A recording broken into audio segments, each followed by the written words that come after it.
thanks for what you do with your podcast and all the rest. You're doing a great job. Hope everybody keeps tuning in. You get a lot of good info, a lot of insights, understandings of how to get strong, how to stay strong, how to use your strength. You do a great job, dude. You make things better than they are in real life, I think. If you don't follow Massenomics, y'all do it. Social media, website, everything. Massenomics. Yeah. Welcome to Massenomics, the world's strongest podcast. Find us on Facebook, Instagram, and Twitter at Massenomics. Make sure you go visit Massenomics.com. There you'll find the rest of our powerful content. While you're there, check out our store and buy yourself some of that sweet Massenomics gear.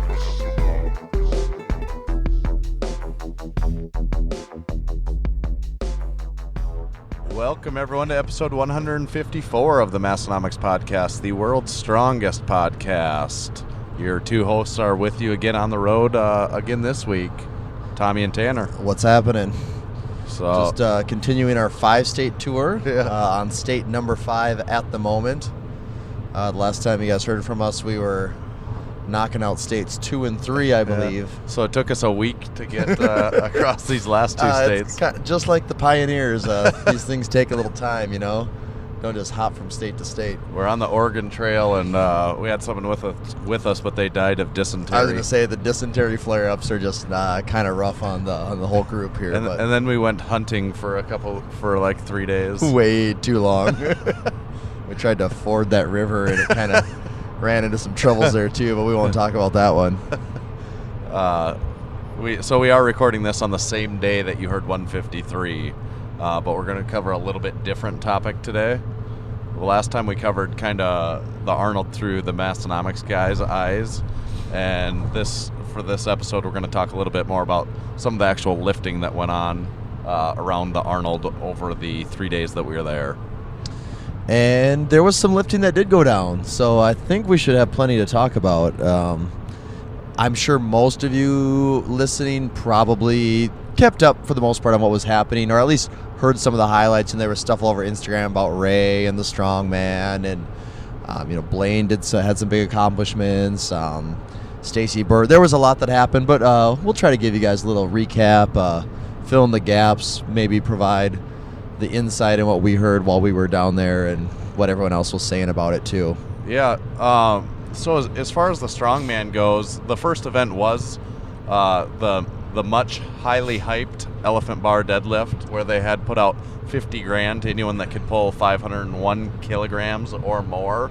And you, Tommy, actually got to sit front row. Did you make the entire event? Yeah, so I was lucky enough for that one that I could be in the very front row again. It was just like last year. The Strongman was crazy busy. I think everyone was pretty hyped up for the whole thing. There was a lot of money on the line. Rogue had a lot of marketing and hype going into this, the deadlift event on its own. It was set up to be kind of this all-star deadlift extravaganza. And what really, right off the bat, made you realize that this was pretty cool, something special, is that right away they bring out Eddie Hall, and did not expect that at all, Yeah. And so did they bring him out in the beginning before the event even started? Before the event even started, and they did. All the other years we've kind of mentioned about the announcing and how maybe they could use some help in that department. I can't remember the guy's name, but this year they got the guy that is one of the broadcasters for when they do American Ninja Warrior. He has a voice for it. He kind of has the presence and knows how to kind of hype things up and just keep things entertaining and flowing and going.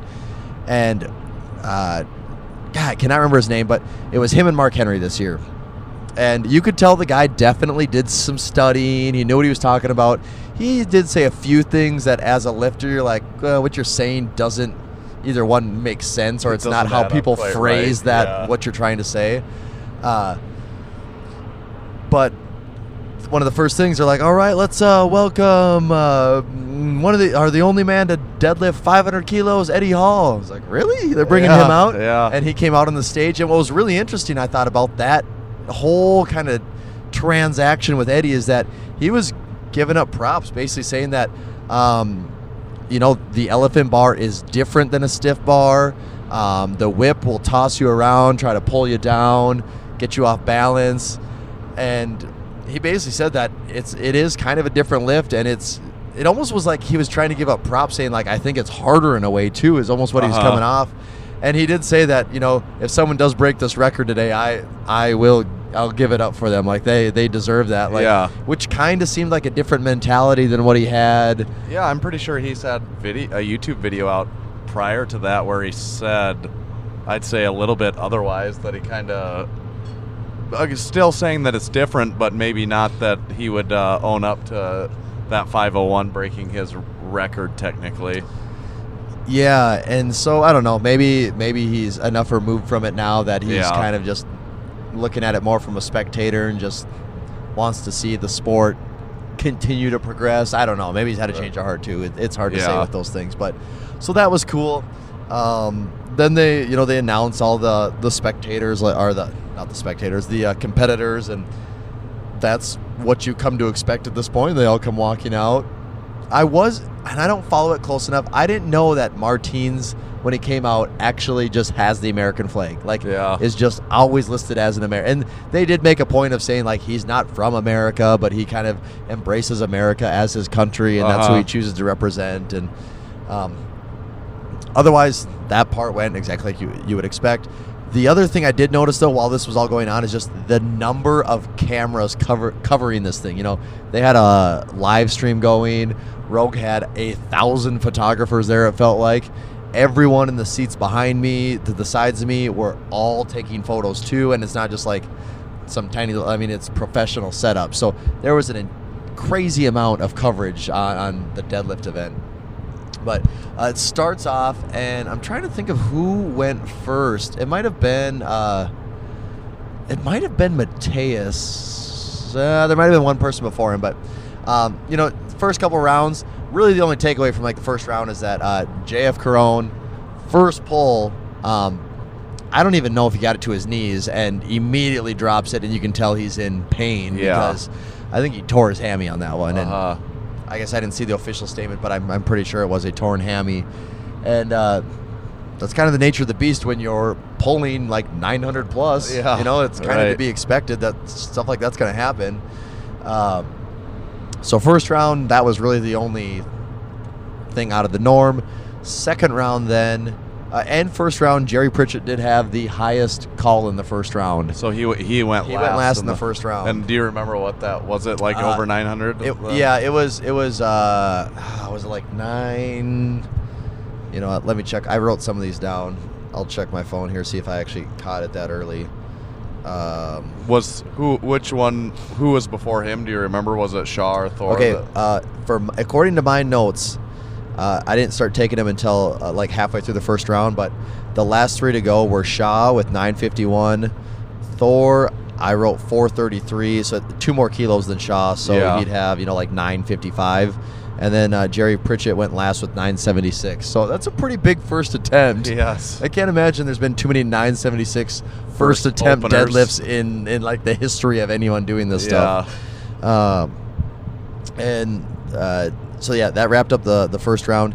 Second round, really, again, not much to hear other than Jerry Pritchett. He went for 1031 on a second. He had to drop it because right leg issue. I'm assuming again hammy. Didn't hear the official announcement, but yeah, he hurt right. He definitely it wasn't like he eased into it. It was like a drop this thing and get out of here type thing. So not good on that one because he did have the potential to put up a pretty big number. I think.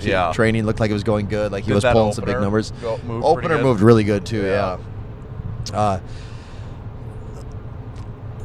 Before that, though, Shaw did 463 kilos. I don't know off the top of my head what that was. And I believe Thor did, what did he have last year? Was it 1041, I think is what he ended with, or 1043?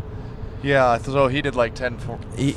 He went, it was 3 more pounds than last year. It was or something. 1045, right? Yeah, it was right in that area. It might have been 1046. Yeah. We're within a pound or two. But so Thor goes last in the second round, breaks his own record. So at the very least, he's getting $5,000 just for breaking the current record. So did the crowd. Last year when he broke the world record, the crowd went nuts. Oh, the crowd went absolutely nuts. But because of the fact that it was the second round, right? People were getting fired up, but it looked so easy for him. And that is where, when I saw that second attempt, how easy it was. Like, there's no way. I shouldn't say no way, but it was more like, I'm going to be really surprised if he doesn't get this, because it was so fast. Yeah. I don't know. You just don't see second attempts that fast, I feel like, ever, let alone 1,000+ attempts that are that fast. Right. So that seemed like we were getting set up to see something pretty good. Same thing like Shaw. He fought it a little bit, but I guess I've never thought that he has like the fastest pull either, you know? Right. So we're setting up to, you know, how are these guys going to come at it with the third round here? And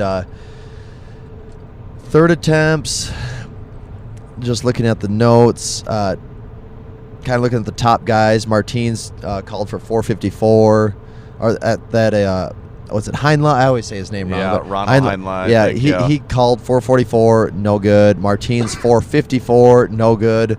Shimlikov 456, no good. But did he bleed as much this year? Did he die? The second attempt, he had some blood coming out, and I do have a photo of it. We'll get that out there. But it wasn't as much because he didn't fight it as hard. The third attempt, it was just, I think he pulled it 6 inches off the ground and it stopped. So he didn't have a chance to even really put up a fight. So the blood wasn't there, and I was ready for it too. I was expecting it.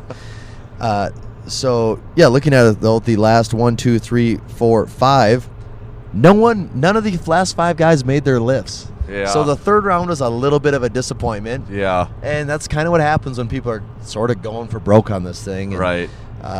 Shaw was probably the bigger surprise there with the way he went down. Looks like what they said was tore a hammy. I don't know if he actually tore, like, had a full-on tear, because he did go on to compete in the other events, and I'm not sure that you would be doing that if you actually did just straight up tear your hammy.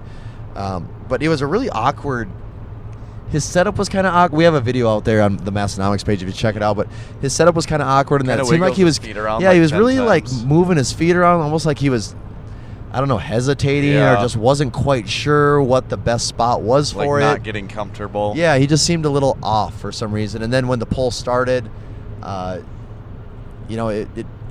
didn't move fast. It didn't move much, and then, if you look, it's like his knee tweaked a little bit, and he ended up falling over the bar, and the whole thing just didn't look quite right. And it was, I'm sure he would say that it wasn't how he planned it to go either. Right. But he walked away, so you got to think for the most part he was okay. And then Thor going last, you're thinking, like, is he just gonna chip it now? Like, you know, and you don't know, like, when they're putting the call in on these things. So is he gonna just chip what he did the last one? Is he gonna go for the record? Like, what's gonna happen here?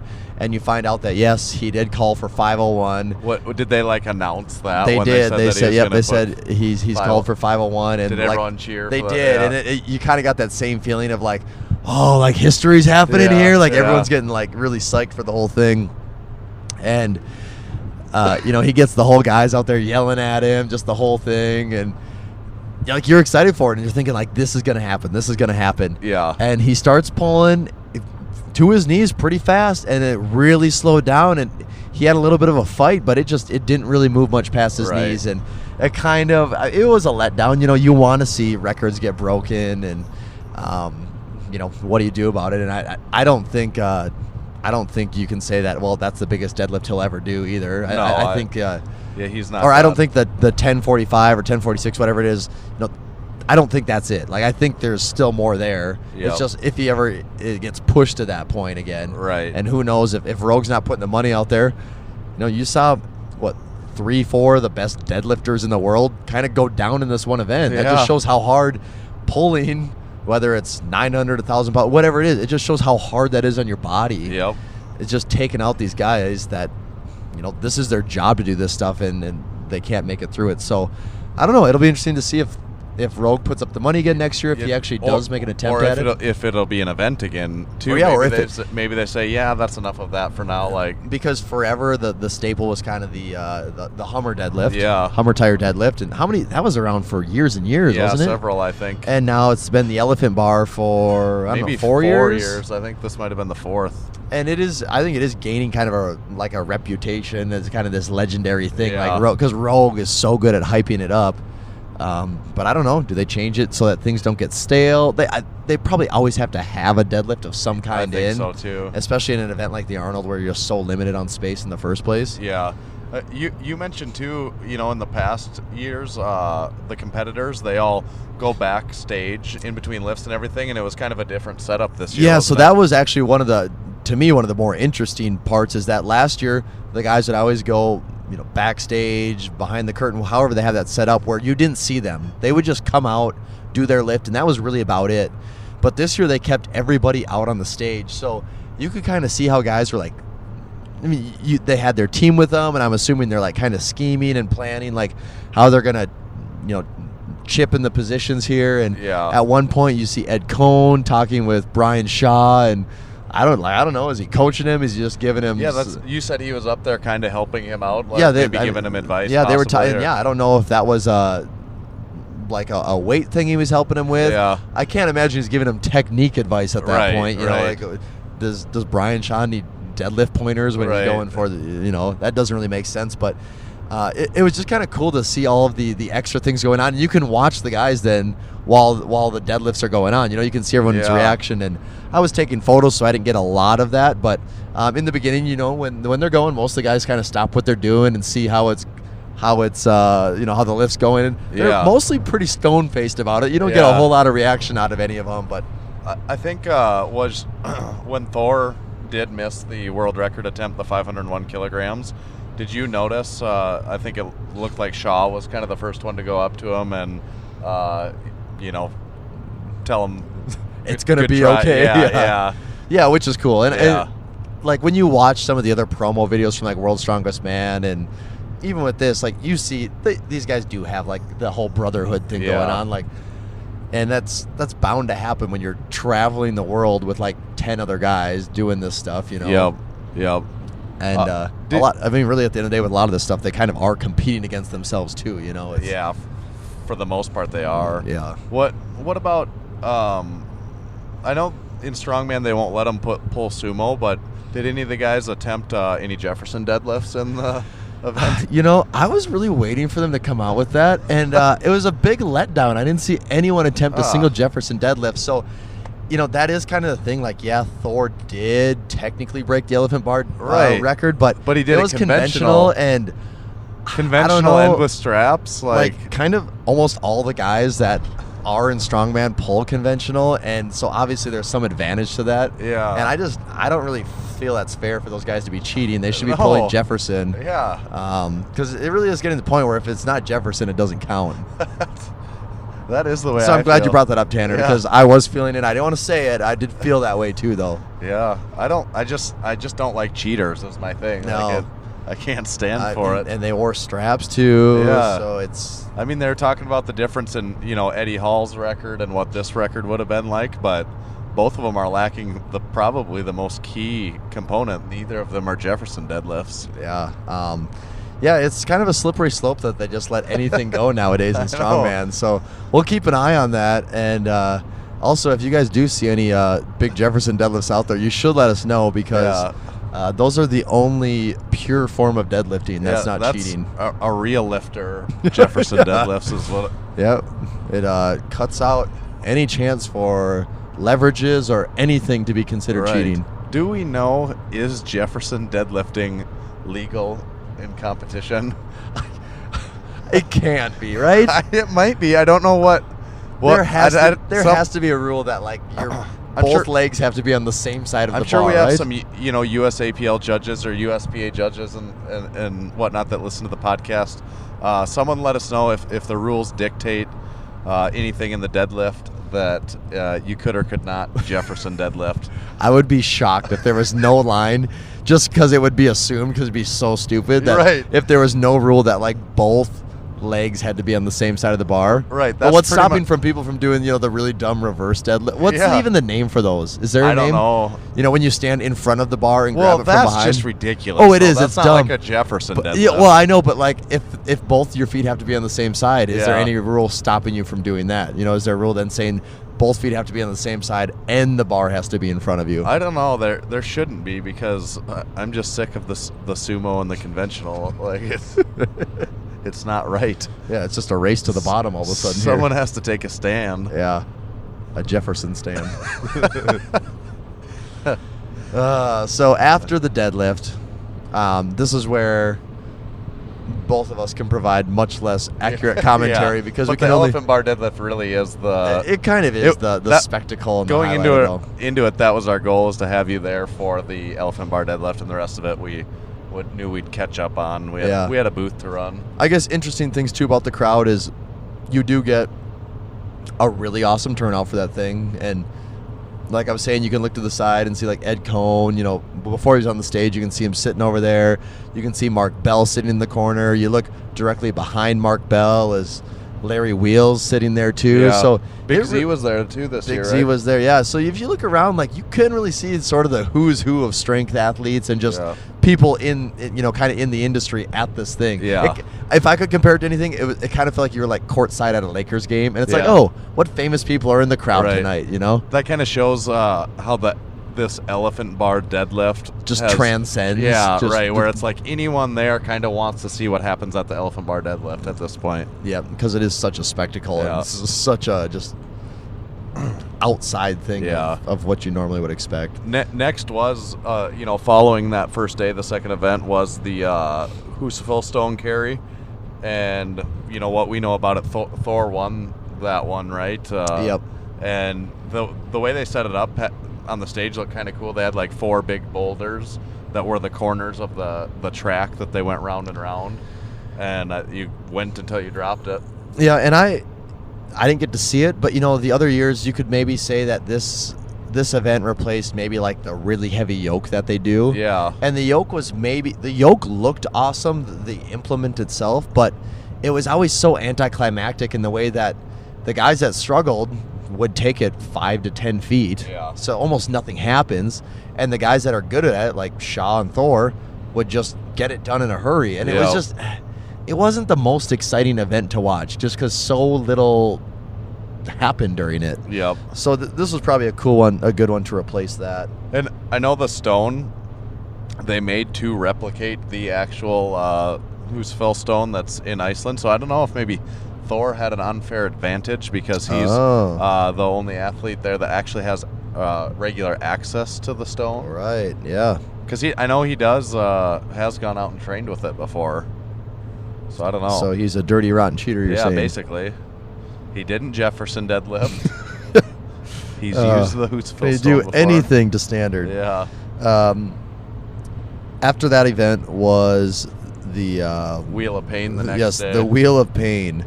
And the implement that everyone had their eyes on going into this. And God, I wish we could have seen this thing. Like, Yeah. that would have been really cool to get to see this. It wasn't on the standard stage that they use. We've talked about this before, but they had it in a different area, and it was enormous. This thing. Like we did get to see it. Yeah, we went and checked it out. Being exhibitors, we got to go in early and kind of just scope things out a little bit, and that was one of the things we walked over to, and it does look really cool. Yes. And I can't imagine how much that cost Rogue to make. A lot. Oh, it just like there was what a lot other of carving on it. Well, Wood it wasn't like they just put this thing together. Like it was like ornate and decorated, and looks like you could put it in any movie right now. Yeah. Doesn't matter what time you say it's from. It's like, yep, I'll believe it because it was over the top. And probably one of the best things about it is what you showed me was that Titan is now introducing the what was it? The oval of discomfort. Yeah, oval of discomfort, which versus is the Wheel of Pain. Who made that meme? Even do you remember? I think that was World's Strongest Meme. That was really good. I like that a lot. That was pretty funny. Because it's so ridiculous. But Mateus ended up winning this, right? Martins. Yes, Martins. And it was by 6 inches. Yeah. And sometimes that's all that you need is 6 good inches. That is what they say. I'm not sure who they is in this case, but they say it. They do say it.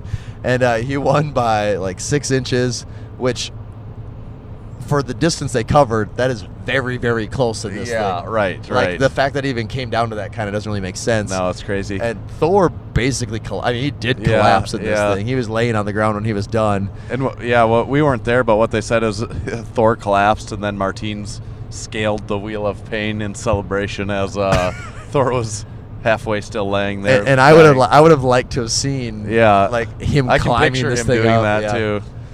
Yeah, that would have been cool. After the Wheel of Pain was, what was after the Wheel of Pain? Austrian Oak. Austrian Oak, yeah, and back onto the normal stage. Yep, back onto the final stage. In the hall, whatever they call it. Well, no, that was on the Rogue. Oh, stage. it was on the Rogue stage. Yeah, oh, okay. yeah, because they just do the stone lift. Right. And I think we had a 3-way tie for 2 reps on that. Yeah, between Thor, Mateus, yep. and Martins. Yep. And I would imagine everyone else was between 1 and 0 then. Yep. By default, that's kind of how it has to go. So then that sets it up for the final, which is then on the final stage, whatever they call it, in the grand big hall bodybuilding stage. Yeah. And it sounded like there was some excitement that happened on that one. Yeah. So, I mean, that the exciting part is I don't know the order of who was going where, but Martins I think got 2 reps, and then when he set his second one down, the crash pads that they're using must have been somewhat bouncy, and it bounced that enormous boulder that they used to throw on their shoulder bounced off the stage like halfway into the crowd where the Rogue photographers and videographers were all sitting. Crazy that could happen. Yes. Like, just because there's so many things. Are like, one, the fact that when you throw the stone, that it actually had the momentum to just keep going off the stage. Like, if it really was moving and it bounces, like, people probably aren't expecting that. Like, Right. If that thing hits you, you're in either one big trouble or dead, depending on how it hits you. Yeah, no kidding. And then, especially like, bouncing 4 or 5 feet off of a stage. so it is 4 or 5 feet up. What do they do if he throws that thing and it just cracks? Because stones can do that. Right. They can crack. Right. Like, do we say, well, the Arnold's done for this year, guys. Right. Thanks for coming out. And before him was Mateus, right? Yeah, and I think Mateus did 5 this year. And of course he was going to, it because looked he's just ridiculous. as easy as ever for him. And so that's like a new world record, you could say, with that. Yeah. And like, we're talking, is the conversation like, well, Martins threw it off the stage. Should we just have Mateus come out and just throw it up on the stage for us? Like, I mean, we could try to get like 8 people to do this, or we know that he could probably just pick it up and throw it up here, do us all a favor. Problem solving out, like, oh crap, all right, let's get together. What do we do now? Like, all right, Mateus, can you pick it up one more time for us real quick here? We will pay you an extra $5,000. And he's like, yes, I do this. I pick up the stone. But I guess somehow Rogue got it figured out. They figured out they got a team of guys to net it up and lifted it up there, go on the stage. Which is also how we carry our Atlas stones up and down the stairs. It was because when it happened, Bill from Rogue sent us a message like, quick guys, what do we do? We're in trouble. He's like, and Tanner goes, all right, find the curl bar, take a net, throw the curl bar through the holes of the net, put the rock in the net, and then a couple guys can lift it and carry it. And he's like, okay, thank you. Oh my God, we never thought of that. We appreciate what you guys do at Massenomics for us at Rogue. Here's a free elephant bar. You can now have the Wheel of Pain. That should fit in Massenomics, Jim. I think so. It should. They might have to cut a hole in the ceiling, but it should work just fine after that. Then with the final event, really all Thor had to do was get 1. Yes. To seal up his win, and of course he got 1. Yep. And it ended up being, was it Thor, Martins, Mateus? Was that the final standings? I think that's right, yeah. Really, the points don't even matter for the most part. It was Thor, I think, won by 5 or 6, and Martins and Mateus, even they were spaced out just a little bit too. So nothing too shocking there. I think most people the repeat. Yeah, probably the biggest shock for most people is that Shaw wasn't in the running. I believe he got like 8th. Yeah, he didn't even do the stone event. Yeah, when you get hurt, not feeling your best, what's the point in risking injury more? Right. So I think he made the right call there. Do we move on to some of the other events now, Tanner? Yeah, probably. One kind of interesting takeaway I was thinking about on the Strongman with Thor repeating here. They do 5 events. He won last year, and maybe you could say, well, those are good events for Thor, so it seems reasonable that he would win. Well, this year 2 of the events were completely brand new, and he still won the entire event pretty handily. So it just kind of Yes. shows that I don't know that it matters what the events are. He's the favorite. He's bringing just a everything. very complete package. Yes, it really doesn't matter what the events are. I think he's the favorite to win just about any competition that I exists think at right this now. point, with the streak he's been on, you Yeah. have to say that. Yeah, You know? yeah. He's not losing events. He's not even really getting that close to anyone. Yeah. You know, it's not coming down to a half point or a 1 point, and for the most part, the last events don't really even matter. He just has Right. to do something. Yeah. So, yeah, I think he's pretty comfortable, or he's been pretty comfortable in a spot at the top as Yeah. far as dominating goes. Yes. But yes, there was some good powerlifting that went on over the weekend as well. Yeah, and actually, one other thing with that quick is Smiles Taylor. Oh yeah. This is probably, like, if that name doesn't sound familiar to you right away, you might remember there was a kid online. This video like really blew up, went viral. He has cerebral palsy, and he deadlifted. I think the video that went viral was his 200-pound pull, Okay. and he pulls 200 pounds in the gym. I'm not sure how old he is, but pulls 200 pounds in the gym. Obviously, he was very excited. Everyone in the room was really excited, and that kind of, like, that thing showed up everywhere, like ESPN, like all of the big, like, sports social media accounts had it. Like, Yeah. it like the news, it was all over everything. And I think Arnold even talked about it too on his channel. So it was getting, like, all over the place. And It was like maybe a double body weight. yeah, I think he weighed about 100 pounds, and the yeah. pull was 200. So, Yeah. you know, obviously it's a very good pull. And I don't know, I guess I didn't know if it was planned or a surprise, but he came out on stage at the Arnold and had a deadlift there, and Yeah.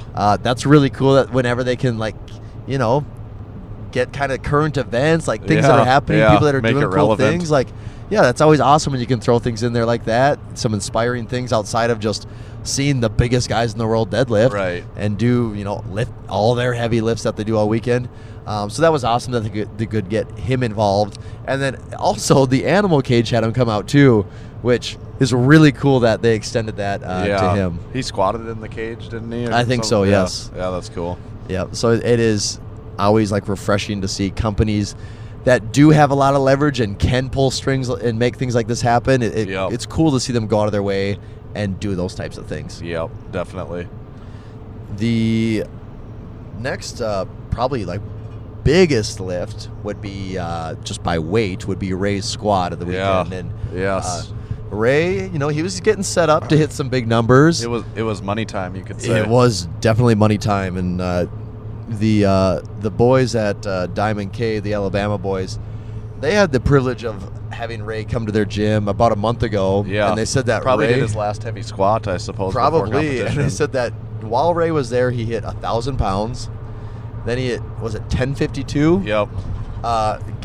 They said after while on the way up, before he was going to rack it, he accidentally took a step forward.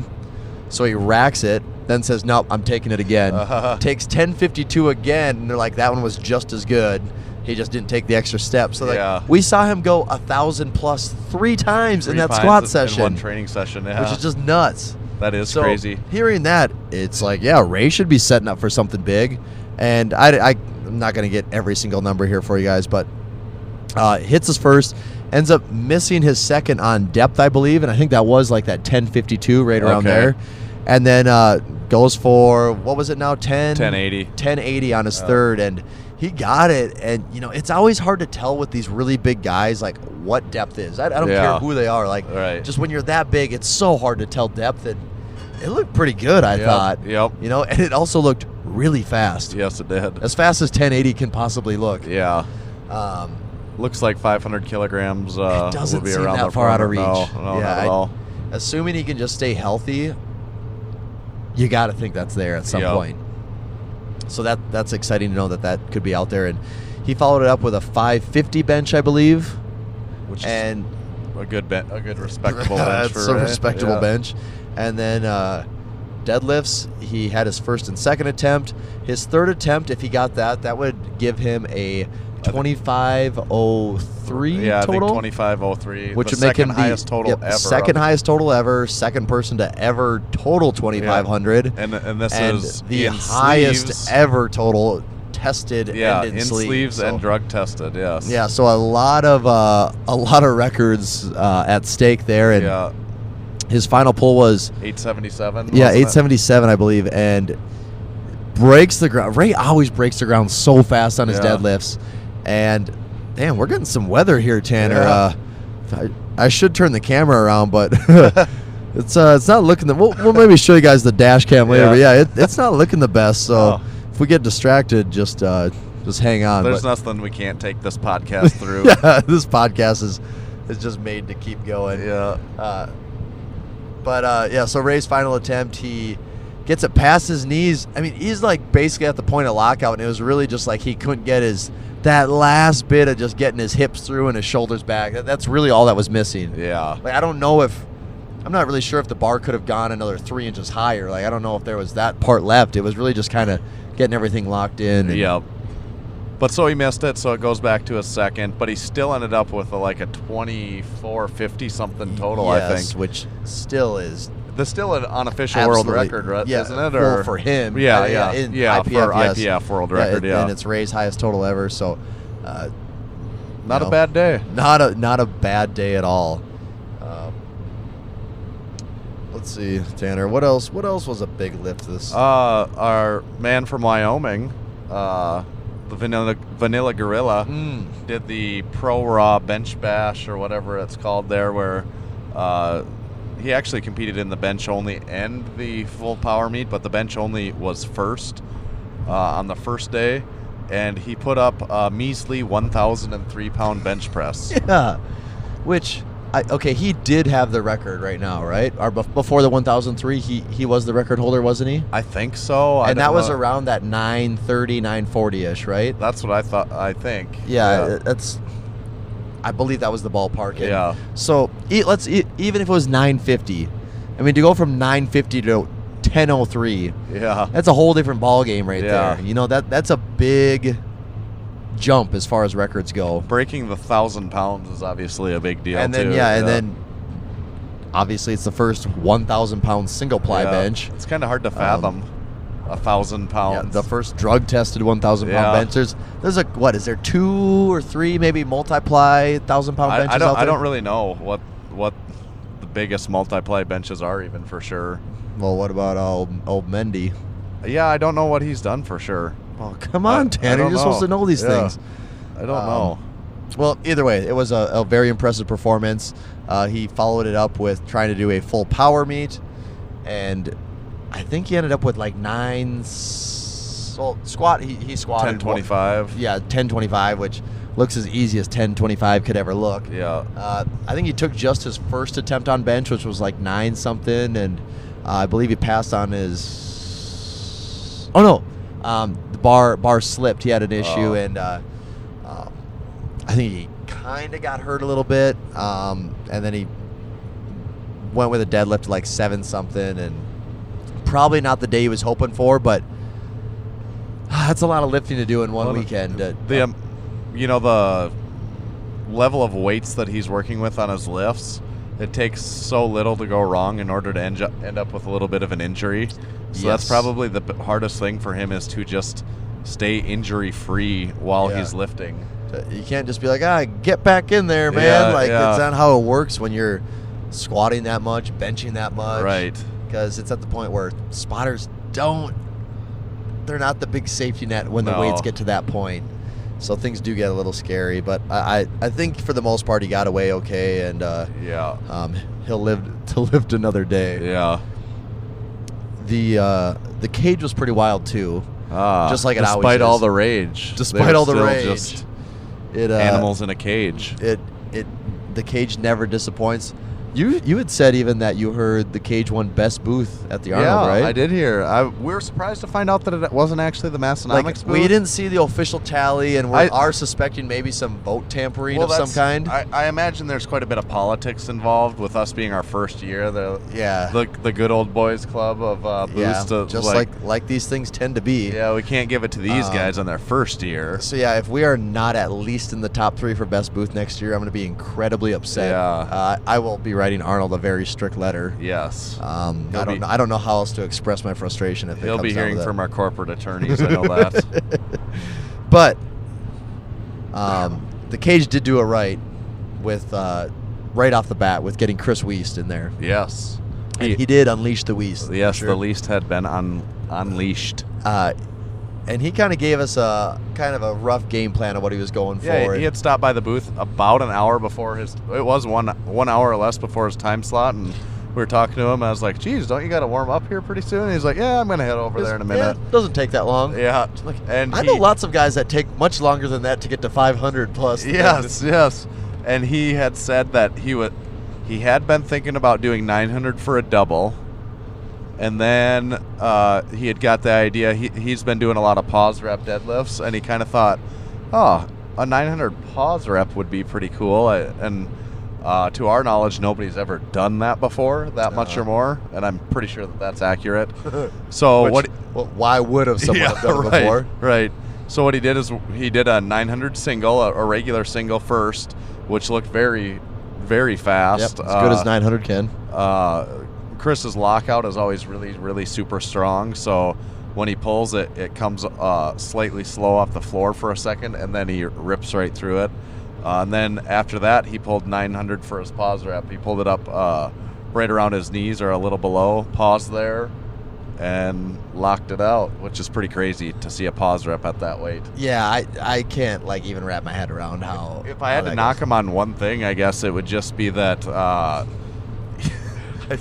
mean, we all know where this is going. I mean, a pause rep is cool, but a pause Jefferson rep. Yeah, now that's one for the history books right there. Right. If someone could do a pause 900 Jefferson deadlift, I would really give them props.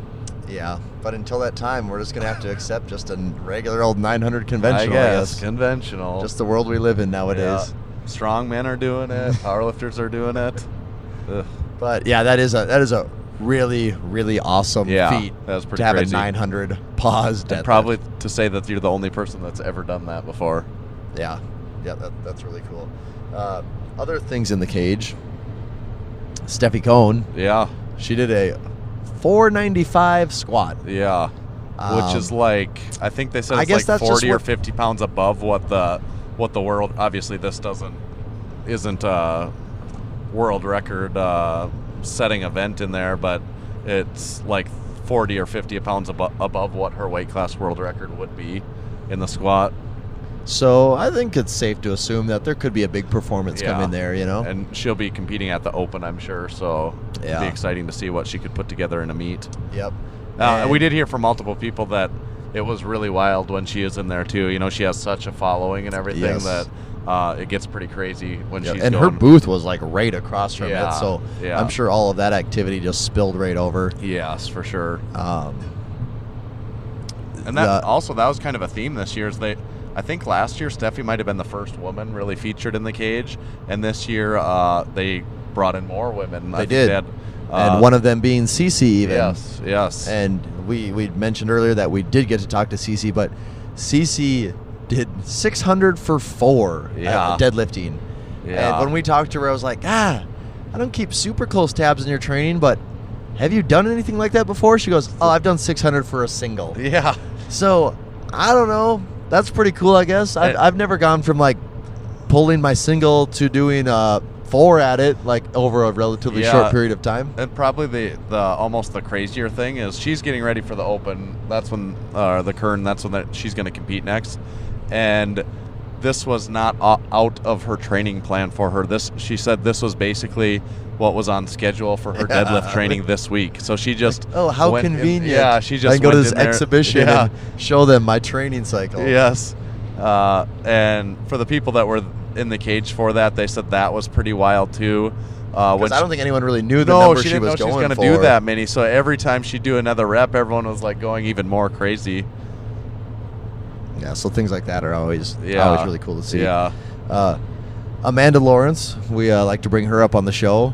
I think she had a pretty big showing at the was it the SPD Grand Prix? Was that the official name for it? The Grand Prix. They have so many all these different little events. I just have such a hard time keeping track of all of them. But she does what Amanda Lawrence. I don't think she probably had the day she wanted. I think she ended up going like maybe 5 for 9. It was something like that. But She kind of is in a league of her own, so it works out just fine for her. She got first, and I'm sure she'll probably have some takeaways from this. And come back better in the next one even. Yeah. Stacy Burr. And yes, so that is the other big one. XPC event. The XPC is finally back in the main hall at the Arnold. It was always before, and I don't really know where that was at even. It was in a different building, wasn't it? We never went over there. It was tough for us to get to that. Yeah, where so we're the XPC, it kind of was just in its own little world. It almost felt like it didn't even exist as far as the Arnold went. Right.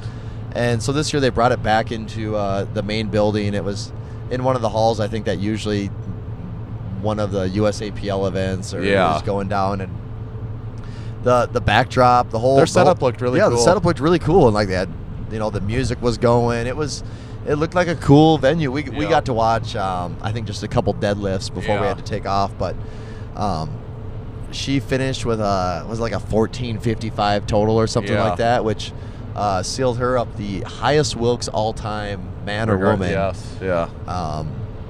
So that's really, really impressive, and just with the way things are going, I'd be shocked if that's still standing by the end of this year, just with how crazy the women are with their progress lately. I think at the U.S. Open that it'll get broken by one of those. Right now, just the way things are going, any woman that breaks the all-time Wilkes record, I don't think, regardless of who it is, I don't think that record's going to stand for more than a few months. I think there's 4 of them that could all break it again at the U.S. Open. It would be Cece, Stacy, Steffi, or Mariana. Yeah. Yeah. And even if one of them does break it, then it just could get broken again. Well, they'll just the one that breaks it is just as likely to break their own again as anyone else's. So for sure. That's going to be really interesting to watch over the next couple of years, assuming they can all stay healthy. Are we going to start to see something close to a 700 Wilkes? Right. What is the upper limit there? Where do they really think they can take this? Right. Stacy was then in the cage the next day then even too after. Oh, she was? I think she benched or something in the cage the next day. There was a lot of cage lifters that had stopped by the booth that also were in there lifting. James and Julius benched against each other. Herbie the Lovebug did 700 squat for reps and 700 deadlift for reps. We forgot to mention last week Higa Monster, Grant Higa. He had stopped by the booth and we talked to him for a little while. I think he did 505 for 20 reps on the squat. Mm-hmm. Pete Rubish was deadlifting in there, so it's kind of their typical full lineup of strong lifters. That's not a comprehensive list, but there was it's what you expect out of the cage. Right. Just people going nuts all weekend. Yep. And then this one isn't directly Arnold related. It happened during the same time as Jamaal Browner. Yes. And do you want to tell him what he did, Tanner? Well, it just doesn't make sense what he did and what he does. He, I think this was maybe their Friday or Saturday night. He went to one of the gyms in Columbus there and did a 900 by 5 deadlift. And if you don't know who Jamaal Browner is, if you've never seen it, you really need to go look at his page on Instagram and watch some of the deadlifting that he's been doing. Watch his 1,000-pound attempt or his 950 successful lift or this 900 by 5. He lifts sumo, and it literally does not make any sense how fast he pulls the bar off the ground. That is the most shocking thing to me. I want to know never who seen pulls like it. a sumo lift faster off the ground than him. I've never seen any. There's not anything like that. There's not. It's the way that it is. His lifting is. Doesn't. Yeah, that's one you just really can't describe. You have to just see it. Yeah, so it doesn't compute. If you're not familiar with him, and he doesn't have a ton of followers, right? If you're not familiar with him, go check out his page because it is nuts. Yeah, I think we talked to him on Friday. Maybe we visited with him for a little bit at our booth there. But yeah, you got to see that. It just does. Literally, I mean, honestly, everyone that sees it is like, I don't understand that. Doesn't make sense to me. If you wanted to say fake plates, that is the one time where it makes sense because it's so easy. Yes. But he's obviously not using them. Correct. But do you think we should have mentioned something about Jefferson deadlifting to him, though? Well, that is my one gripe about what he's doing there is that just come on, enough with the sumo. I mean, the conventional guys are going to complain about it. Yeah. It's, there's only one way to please everyone. Yeah, there's just like the way one of our forefathers invented the original deadlift. It was the Jefferson Deadlift. Yeah, it was. Just the way it was meant to be. Why do you think they call it the Jefferson Deadlift? There's no other explanation for that. Exactly. Don't bother looking because there's no other explanation for it. That has to be it. So really, none of these deadlifts counted this weekend. They're all for naught. For now. Yeah, until next year. Until next year. I think they're going to bring, like, Pete Rubish, Chris Wiest, Jamaal Browner, and a few other guys in and do some Forsaken Warrior, do some head-to-head Jefferson deadlifting competition in the cage. A Jefferson deadlift round robin. Just everyone takes a whack at it and sees where they come up. I'm sure the fans would love it. Oh, if you want to see the cage go nuts, we're kind of buddies with one of the guys in charge of the animal cage over there. We better put a bug in his ear about. Give them some more They're always looking for something new and exciting. We could give them a whole list of just unconventional things. Right. Yeah. Yeah.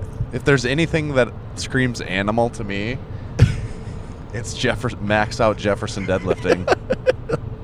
Yeah, that does say some type of animal. I don't know what kind, but yeah, that is an animal for sure. Yes. But all in all, it was, I'd say, a pretty wild, successful weekend for competitors at the Arnold. Yeah. This episode was basically a one giant big lifts segment. It was. So you guys aren't going to hear big lifts for a couple weeks now. Yeah. Actually, nah. Someone will have some PR like next week already, and we'll have to cover it. So, someone? Do you mean Larry? I mean, I wasn't going to say it, but yeah, there's a good chance. Yes, there's always a good chance. Yes, always. Should we show? Anyone's watching the podcast? This is right now about the best the road conditions have been for the last hour. Yeah. There's been multiple times while we've been driving where I think Tanner's had to quit talking just to focus on not crashing us. Well, it gets hard to text and podcast and drive in a blizzard. And check Instagram and all that too. It's just, you can only do like 5 things really well at a time. And then when you add in the 6th thing, it just gets to be a lot. They did finally scientifically prove that, about 4 things is the limit of multitasking that your brain can actually process at one point in time. But we're all about pushing the limits here. Yeah, isn't that what they say though? That they I don't even know what's that. That you can't actually multitask. Oh yeah, like multitasking is a fallacy. Isn't actually a thing. Yeah, you just do all things really shitty then. Right. You can actually only focus on when you say you're the best multitasker, you're really saying you're the best at just doing things shittily. Doing a bunch of things not well at the same time. Yeah, that's really what it comes down to. Yeah. So don't multitask, people. Unless it's driving and podcasting. Yeah. Or driving and listening to the Massenomics podcast. That's or basically anything and listening to the Massenomics podcast. And now I got the camera all messed up and you know how that goes, guys. But you can see us still. This is maybe more. It's still there's some snow coming up here, but it's really not too bad still right now. It'll probably only get worse, though, as we get closer to home. But we are getting close to home for everyone that knows. By the time you listen to this, you can know, rest your head easy that the Massenomics guys did make it back home from the 17-hour car ride from the Arnold. Yeah. It was almost too easy. Yeah. I don't think no underrated, overrated segment this week. I would just like to refresh your memory on the rules, though, just to prep you for next week. The questions on underrated and overrated are lightning round. They're usually pop culture related. We mix in some lifting topics in there, usually 1 or 2.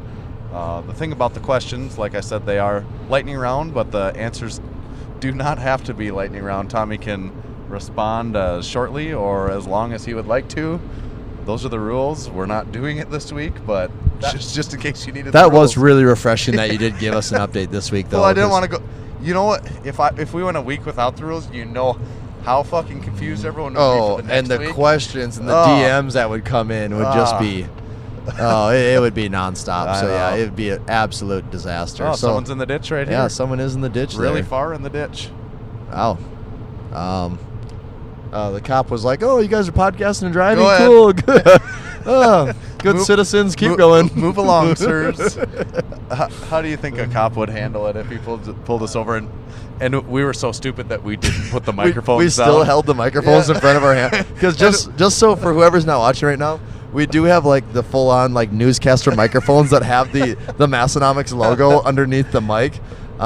So it looks like we look like two guys sitting like we're trying to have a news show. Yeah. Just staring out the window. Like we probably look like there's something seriously wrong with us standing it'd with be that funny drive-by. if we did get pulled over and the cop came to the window and Our hands were still here. Well, and I was like, "Yeah, sir, could you tell me why you pulled me over today?" And you handed the mic towards him. Yeah. Just really clearly into the mic there so we can get that. Well, we better finish this journey. I think that wraps up our podcast journey for today. It does. Our first cross country tour for the podcast went pretty well, I think. So far, so good. We did cover 1/10 of the states today. 5 down, 45 to go. So we can do that in like 10 more episodes. We could have it done in about 2.5 months here. Hey, I like that. We just drive. The Hawaii and Alaska ones could be a little tricky, but we'll do since those are kind of off the mainland. We'll just do those in the same weekend. Yeah, right. Yes, Yeah. It doesn't actually take that long to drive to Hawaii if you do it one straight trip through. Yeah. It's when you stop at all the gas stations and everything where it really adds up. Yeah, that's true. You just got to be smart about it. Yeah, that's right. Do check out our store online at Massenomics.com. Got a lot of shirts in there. The Curl Hard shirt is still fresh and new. Yeah Buddy shirt, Bench Heavy shirt, Lift shirt, all the favorites. Check them all out there. Lift shorts. Oh, excuse me, my voice from all this Arnold talk just got me raspy. The Lift shorts are for sale, as expensive as ever. They don't call them the world's most expensive shorts for no reason. Check those out. Subscribe to the Massenomics podcast on Apple Podcasts and drop us a review there, please. And tell your friends about the podcast. We've been seeing the numbers go up, and that's probably the best way best thing that you can do to help us see those numbers continue to grow, and we really appreciate it. So thank you for that. Thank you for this episode. I think this was 153, so we'll catch you for 154 next time. And Tommy, what do we got for Instagram handles? You can find me at Tomahawk_D. And you can check out the official Massenomics Instagram at Massenomics. Catch you next time. See ya. You just heard the Massenomics podcast. With your ears, you're welcome. Check us out on Facebook, find us on Instagram at Massenomics, and make sure you visit Massenomics.com and buy some of that sweet Massenomics gear. From your friends at Massenomics Studio, home of the world's strongest podcast, stay strong.